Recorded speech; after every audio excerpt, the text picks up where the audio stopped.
I'd like to talk a little bit today about the issue of North Korea and how people are reacting to the death of Otto Warmbier. Now, I think that what happened to Otto was a travesty. I mean, the fact that he was arrested for simply trying to steal a propaganda poster is ridiculous. I mean, look, we've all been tempted to take things that aren't ours before, right? And who of us haven't looked at those ridiculous propaganda posters and thought, man, I'd really like to have one of those in my dorm room. My point is this. The punishment didn't really fit the crime.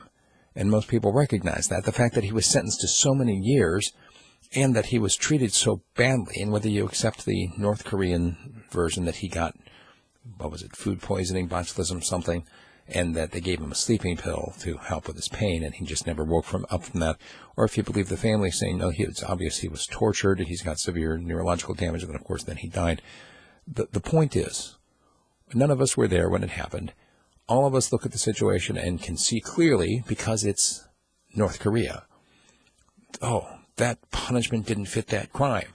It's horrible what happened to him. We should not be doing business with a country that has that kind of track record. The way that they treat people, it's horrible.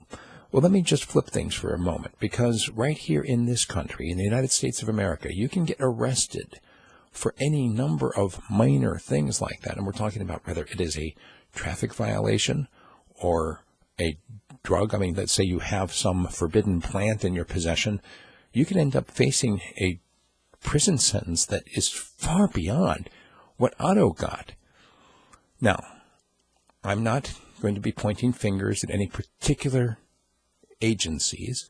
I think part of the problem is endemic to our entire culture, where people seem to think that if enough of your friends get together and make something illegal, you can create law out of thin air.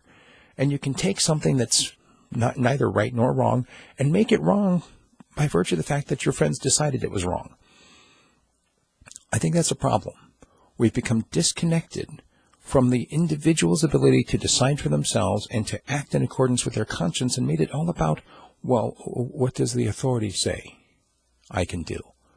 What am I permitted to do? What am I supposed to do?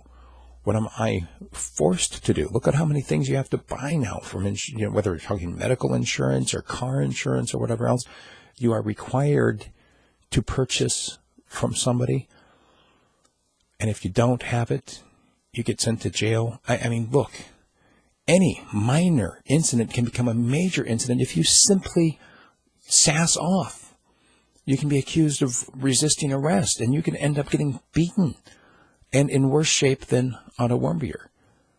I mean, obviously he's dead now, so worse in what case? I hope you see where I'm going with this. For the United States politicians to be turning this over to point at North Korea and say that regime is brutal and has a horrible human rights record and treats people terribly, maybe instead of pointing the finger, they should be looking inward and saying, are we in a position to be making those kinds of statements? How does the United States treat its own citizens? How do we treat our fellow man? These are the questions that I'm asking in the wake of this, and I want to urge everyone, from John McCain, who is the rabid war dog, to President Trump, who seems to be hell-bent on getting us into as many wars as he possibly can, ratchet it down. Stop calling for heads to roll. Stop calling for open war. Stop sending jets and bombers to provoke other countries without looking at what is happening in our own country. In fact, just stop all of that and just look at what's happening here and start treating people like people and not like peons. That's my 2 cents. You got a reaction? I'd love to hear from you. Send me an email, steve@radiofreespeech.com.